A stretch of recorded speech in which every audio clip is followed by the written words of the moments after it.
I said the point of order is a motion, Mr. Chairman. Mr. Smith, your point is overruled. Now, if you can appeal. Why could you overrule that, Mr. Chairman? That's not in the Constitution. Well, it's not in the Constitution. It's in the Constitution of the state. You're overruled. That's what you said, but I'm not overruled.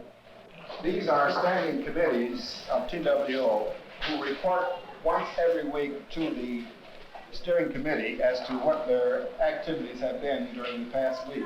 And these reports that you hear come from the chairman of the various standing committees of TWO. Every time our attention is called to any malpractice, any store guilty, we're going to take a good look at that store. They're going to put in some Negro wholesale products. We're going to hire some Negro people in there, if they don't have them in there already. Wherever we find anything we can put our foot into, we're going to do it from now on. This is something new that the committee will be addressing itself to. Mr. Chairman, this ends the report.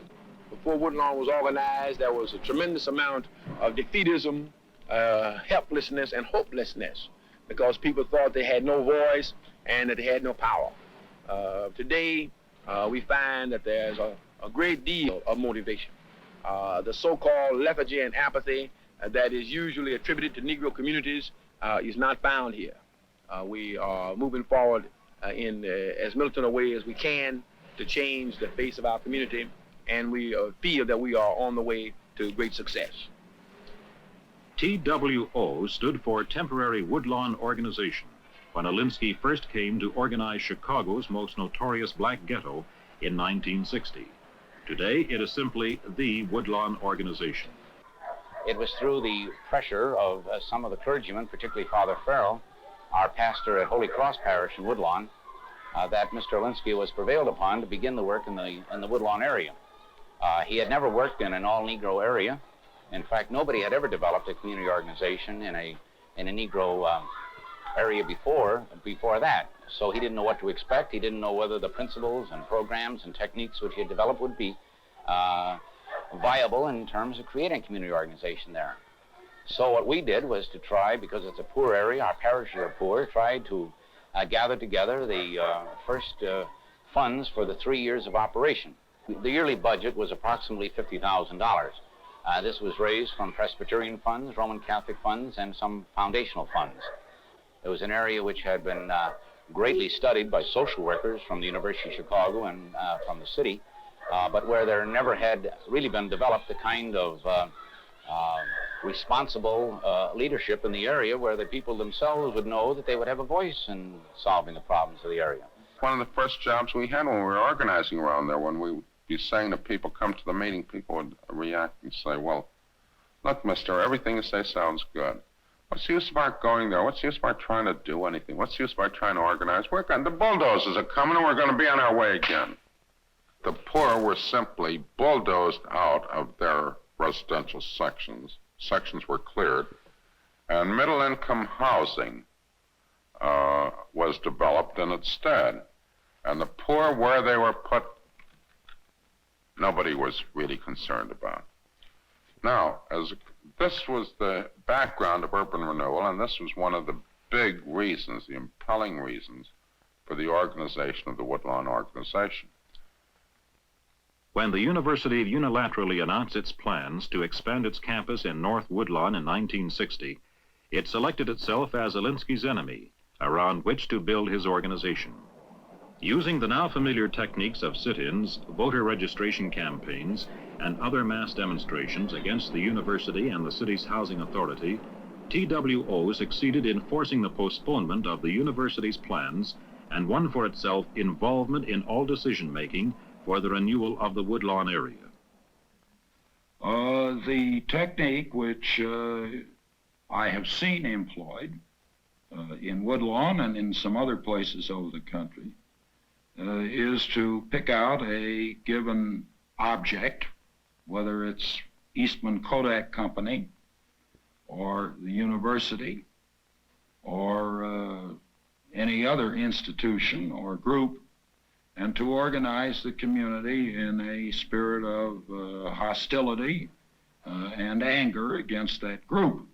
The consequence of an organization of that kind is that there are things said on all sides which thereafter make it very difficult to get to the basic agenda. The problems are, how do we develop the needed services and the needed opportunities, and how do we galvanize the community to solve its own problems in collaboration. And it's a rather significant thing that in the last several years, the Woodlawn Organization has really changed its approach from that of a conflict group to a group that is closely cooperating with the various agencies that can help them meet these problems. But I think the net effect of the Alinsky approach in Woodlawn was perhaps to set back by several years the ability of agencies to operate successfully. Now, this is not to say that the Industrial Areas Foundation did not contribute anything to the Woodlawn community. On the contrary, organization itself, in the sense of identity with organization, a sense of participating in efforts to help the community and to help themselves, is not to be minimized. These are important considerations. However, I think the question is whether or not other forms of organization might not have been employed that would not have created such hostility and such bitter emotional reactions as to make it impossible for agencies to move in and help and work with the community for at least several years. Sure, those plans were delayed, not for 5 or 6 years, as Hauser put it, but for life. Because there are whole new plans now, and not this kind of bulldozing operation. TWO has sat in the mayor's office with the University of Chicago, with the Department of Urban Renewal, the mayor of Chicago, and our steering committee has sat in the mayor's office to bring together a plan for the development of the Cottage Grove Strip.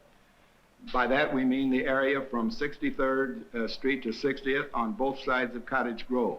This is the first time that a community organization has made the city of Chicago, through its urban renewal department, wait and listen to what the community wants. In other words, they gave us the opportunity to express our self-determination, so that now the development of the Cottage Grove Strip is going forward to please the University of Chicago, TWO, and the city of Chicago in a three-way partnership. This is the first time that a community organization anywhere in America has done this. The University of Chicago is now building housing jointly. Well, the University of Chicago and Julian Levy are kissing TWO every time they get a chance. For instance, they now walk into the headquarters. Remember way back? Yeah. When they wouldn't, much less pick up a phone, they wouldn't be seen on 63rd Street. Yeah. So now it's gone off into mental health. It's gone off into the whole climate of problems. And a lot of joint stuff is being worked out. And everybody still has their dignity and their respect. Now, the problem that I have with Mr. Alinsky is that Mr. Alinsky apparently feels that his responsibilities are somewhat completed once he has organized. I, from my point of view, think that the ball game just begins at that time, and that what is important is not what people are against as much as what they are in favor of. Doesn't make too much difference one way or the other, however. But when he says Alinsky should not have left at the end of 3 years, this raises an interesting question. Just exactly what is the democratic process? Am I the great white father who has to stand around with these little children to make sure that they do the right things? Now, on the other hand, I would be the first one to say to you that the fact that the Woodlawn Organization organized and has the kind of leadership that it has been an enormous benefit to the university. So that I want to distinguish very clearly between the technique on the one hand and the end result on the other. Having built the organization, Alinsky and the IAF withdrew from Woodlawn in 1964 to let TWO stand on its own feet with its own leaders. The nationally publicized battle against the University of Chicago is history, but the massive problems behind the headlines remain, including the continuing problem of housing in the ghetto. I can certainly go by my own neighborhood, and I live 9700 South. We have moved out. From, say, every 10 years, you move further and further out trying to escape some who do not want to live decently. They don't want proper homes and lawns and that sort of thing that we fight for. You go over in Whitey's hood, man, you see a policeman sitting up in the car reading the newspaper until he see one of us over there. And then he starts following us. He stop you. You want to know what you're doing over there. Understand? But Whitey can ride over here. They don't stop him. They don't stop him. You know, you can do anything you want over here. As long as one of us doesn't hurt him. You're not going to say anything. But let us go over there. We pulled ourselves up. We tried to get an education. We came up the right way. Why can't they do it? There are many lower-class Negroes who don't want to move. I've raised 4 kids, all of them are educated, right here in Woodlawn. And I am tired of moving, being displaced every 15 or 20 years. See, I've sold 4 different buildings in Chicago since I've been here. Now I'm on the verge of being displaced again. We don't know what's going on. I dispute a man who called my place a ghetto. We have petitioned the city fathers that this area be privileged to decide how it's going to be redeveloped. And so far, we have had pretty good success at that. There hasn't been any redevelopment in Woodlawn that we don't know about or haven't had a part in. These buildings are in poor repair. We can retrieve them, and we will have some real sound, good quality housing for people in the lower income brackets. The housing for people in the low income brackets is very necessary. The windows that broke out of here, all windows out of that side, one out of this side, mailboxes. No locks on any of the mailboxes. No light in the light bulb, in the vestibule light. I guess they have to come in here in the dark at night. Well, Mr. Chairman. We want to inspect the whole apartment, if you don't mind, because we want to expose Mr. Pickett. When you told your worker that you were dissatisfied in the conditions you were living under, and you told him that you wanted to complain about the building, what did he do? He told me to pay the rent. That hell with how the place look, pay the rent. Don't make any difference Don't how make bad any it is. difference how bad it is, pay the rent. I'm telling you what they told me. And the worker come out here and asked me, did you pay the rent? I said, no. He said, why? I said, why should I? The rats is sleeping with me and my kids, and why should I pay the rent? I'll go to court if you want me to. Now, from the inspection sheet that I got here before me, the building's in pretty bad condition. So I guess I'll have to call this in to the inspection department. First we're going to run a title search on this building to see who owns it.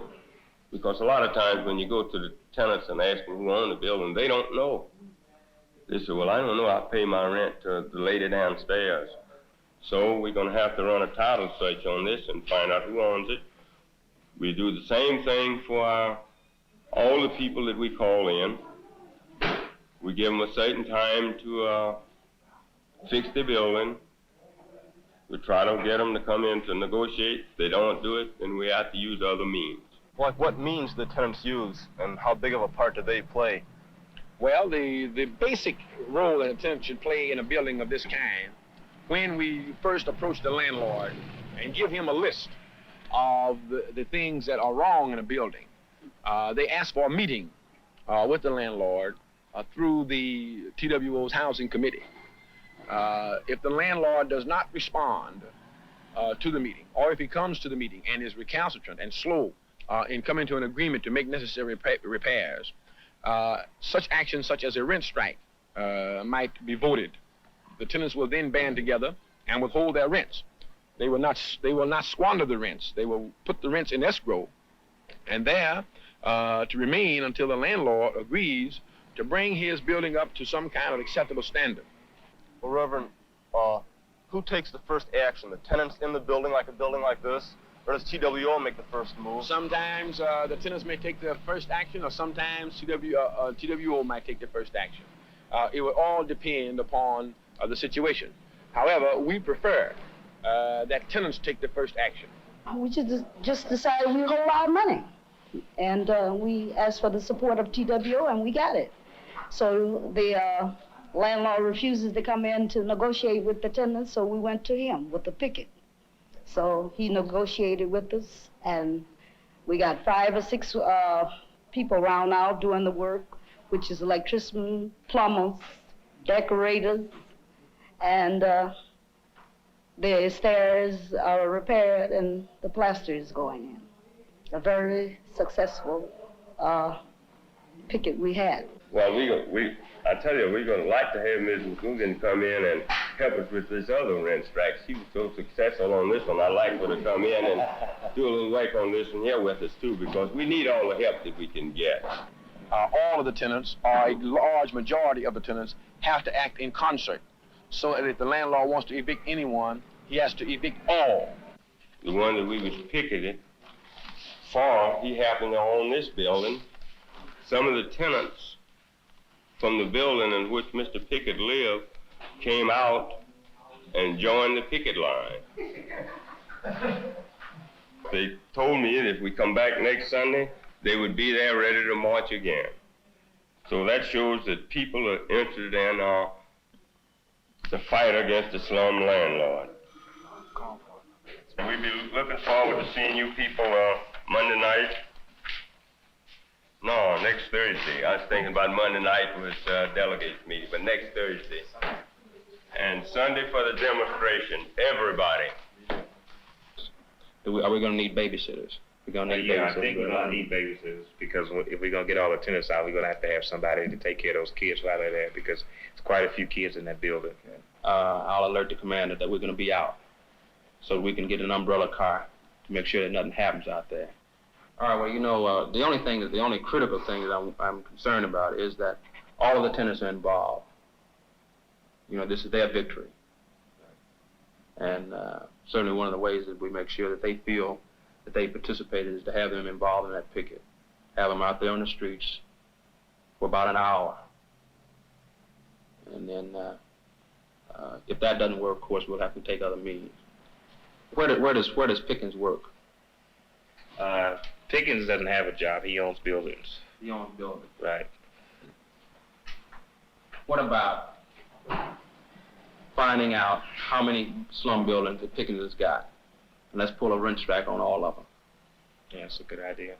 Can we do that? Right. We got the organizers to put in those buildings? I think we got enough people that we can circulate throughout the different areas into those buildings. We'll just shut down every building. We'll cut out all of his monetary supply. He won't get a dime. Right. Okay. The people in the building that he lives in down in Hyde Park are willing to even willing to involve go themselves in Hyde Park? because his That building middle there. class neighborhood? Right. They ready to go? Right. Pickens must really be a stinker. Is Pickens Negro or white? White. He's white. Good. Good. It's much easier to organize against a white man.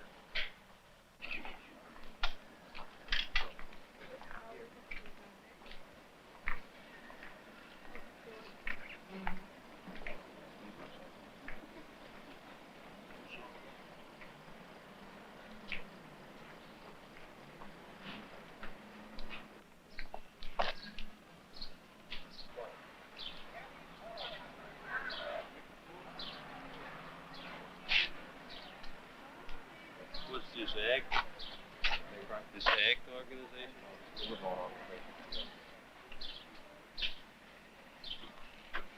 Are you in charge of this, sir? Yes, I'm the director of the Woodlawn Organization. What's your name? Leon Finney. Leon what? Finney, F-I-N-N-E-Y. And what is this in regards to? Pickett owns a building at 1501 to 17 East 64th Street. His name is Francis Pickett. Pickett? P-I-C-K-E-T. You live here? Yes. You were here about a week ago? Yes. You got any further plans for this? That's contingent entirely upon what Pickett does. All right, sir, as long as they don't block anybody and don't cause any disturbance. You won't have to act.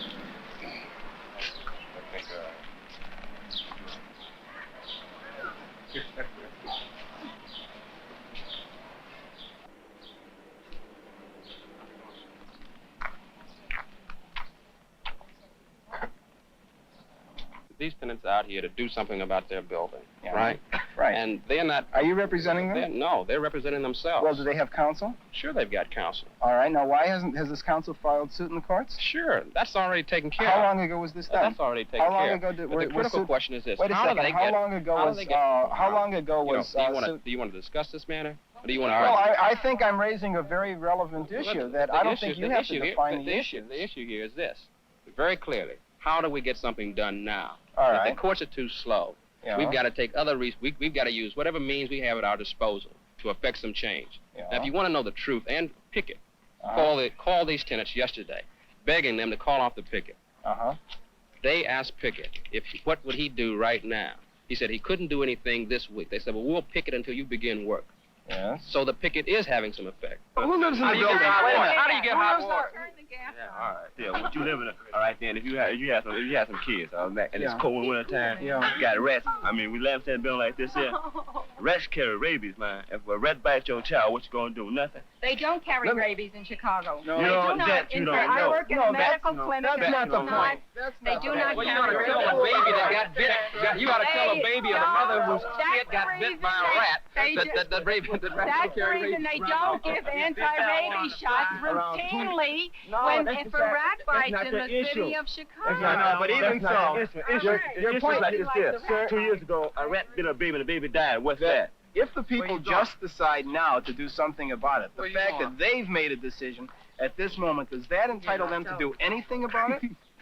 All right, do something about it? Sure. When you do something about it? Well, now, you see, here's what Wait the a minute argument now. is. You asked me a question. Sure. I just asked you. Here's a tenant that's in the building. Yes. Now, why don't you address your questions to her? Okay. Rats, roaches, bathtub stopped up, stool stopped up, complete in the face bowl stopped up, rats this long in the bed with the babies. I pays my rent. I don't promise it. I don't say I think I will pay you. I pays. I don't try to cheat my way through, but I ain't getting no service.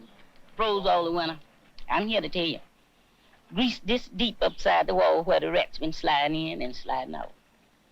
We don't get no service, no kind. We don't even see ticket, period. Yeah.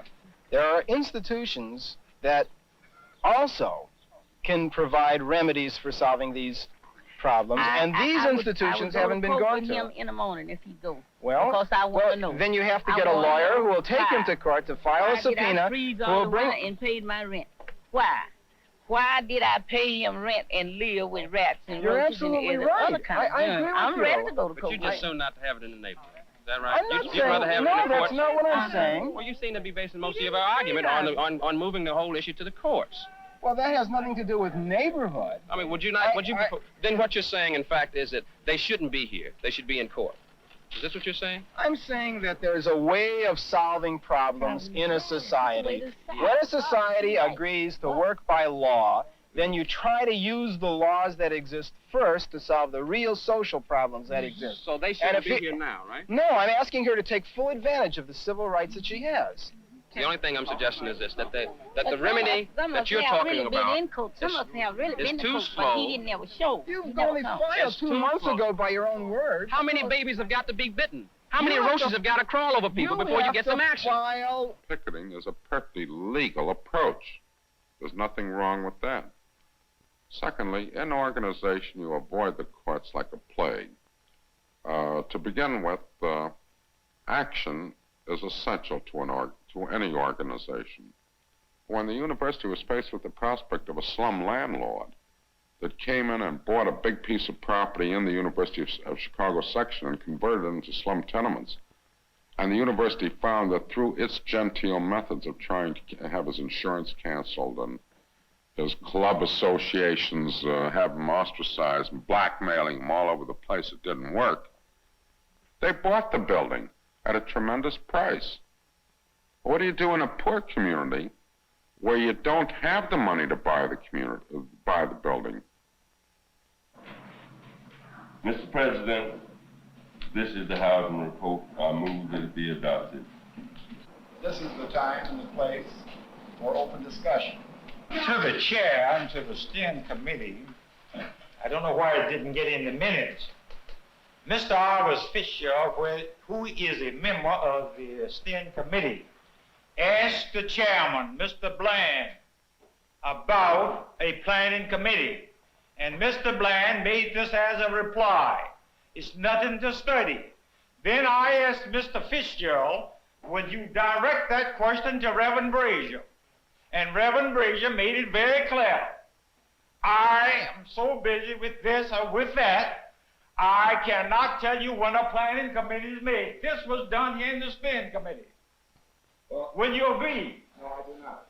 You don't agree to nothing, Mr. Chairman. Reverend Brazier is the chairman of the planning committee. I am not the chairman. Reverend Brazier is the chairman. We didn't say you was the chairman, Mr. Mr. Fitzgerald, direct this question to you.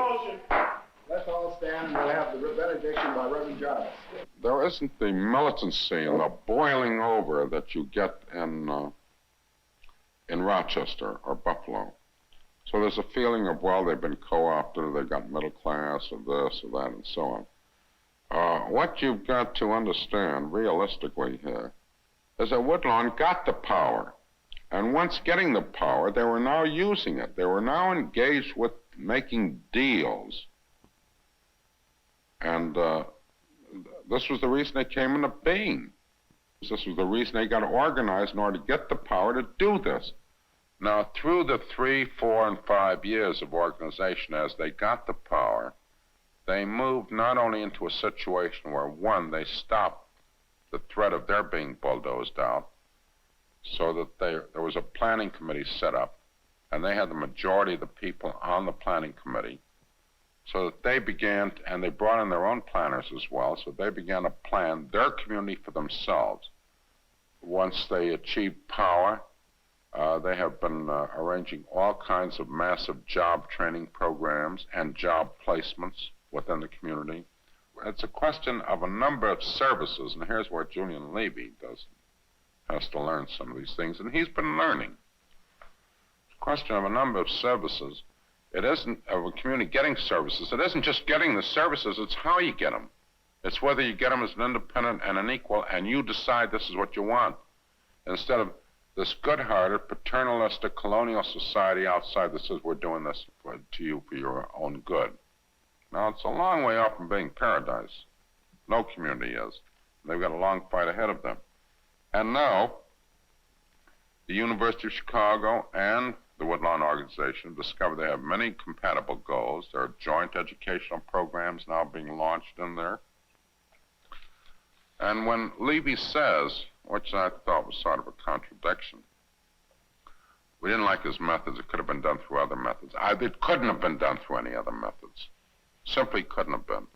And of course here, when the question can be raised about violence, when the west side of the city of Chicago blew up a couple of years ago, the police department in Chicago didn't even bother to send an extra squad car down to Woodlawn, because when people have hope and they have power, they have a future, they know where they're going, and they know they're going to keep getting more as they get more and more power. They know how to do it now. They know how to function as citizens in the democratic process. The thought of violence never even crosses your mind. Why should it? No. If the older members of the Woodlawn community seem to have rejected violence, the younger members have not. 1/4 of Woodlawn's potential workforce is unemployed. A large percentage of these are young people who join together in warring gangs. Oh, the Blackstone Rangers. They object to they dislike the middle-class Negro. And they have threatened our neighborhood to come in and tear it up, which it started last summer. Who are the Blackstone Rangers? Well, this is this group that originated here in the 60s in the Blackstone area, a street Who are called they? Blackstone. Well, in the words of the street, it's a bunch of thugs who feel that they have been deprived of all the goodies of life, and I don't feel they've been deprived. It just seems like to me to get a kick out of just harassing us that's beating on us, you know. If you ain't doing nothing, they think you're doing something, when you really ain't doing nothing at all. Instead of just walking down the street, minding your own business. Stop, throw you against the wall, go all up in your pockets for no reason at all. That's right. Our ladies has been one of the police brutality, man. It doesn't make sense, man. People not gonna stand for this much longer, man. We gonna have to do something, boy.